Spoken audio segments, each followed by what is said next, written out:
ये कहानी है काशी नगरी की।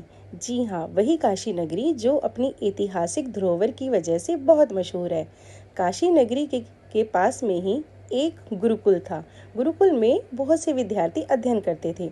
उन्हीं में से दो बड़े तेजस्वी बालक भी थे, जो हर वक्त गुरुजी का कहना मानते, उनकी हर एक आज्ञा का पालन करते। दोनों की आपस में बिल्कुल नहीं बनती थी। जब भी दोनों को मौका मिलता वो लड़ाई झगड़ा शुरू कर देते थे। दोनों आपस में बहुत ज़्यादा ईर्ष्या रखते थे, इसलिए दोनों में बहुत बहस होती थी। समय बीता, दोनों ने अपना अध्ययन पूरा किया। तब उनको अपने अपने गांव लौटना था। उस समय यातायात की कोई व्यवस्था नहीं थी, इसलिए सबको पैदल यात्रा करनी पड़ती थी। इसलिए दोनों ने साथ में जाने का फैसला किया। दोनों ने मिलकर नदी को पार किया। छोटे छोटे गांव पार करते करते वो आगे बढ़े। कभी गांव पार करते, कभी नदी पार करते। पूरा दिन यही सिलसिला चलता रहा।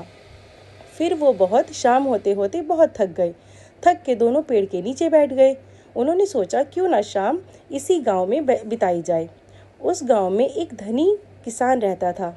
किसान की धनवानता पूरे गांव में फैली हुई थी। वो ब्राह्मणों का बहुत आदर करता। जैसे ही उसको पता लगा कि उसके गांव में दो ब्राह्मण आए हैं, उन्होंने उसकी तुरंत व्यवस्था करवाई।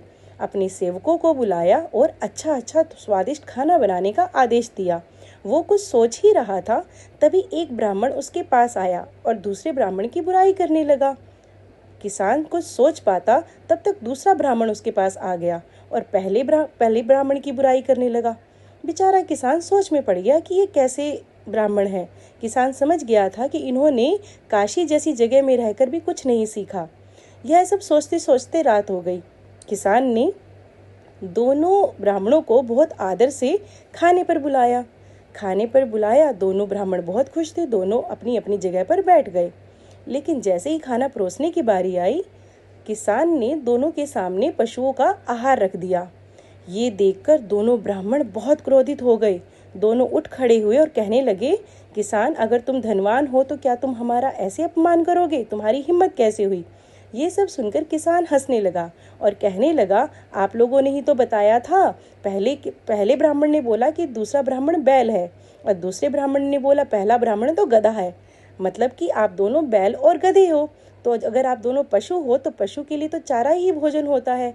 यह सुनकर दोनों ब्राह्मण बहुत मायूस हुए। उन्हें अपनी गलती का भी एहसास हो गया। तब वो किसान के पास गए और उन्होंने किसान को धन्यवाद दिया, क्योंकि उन्होंने बहुत अच्छी सीख सीखी थी।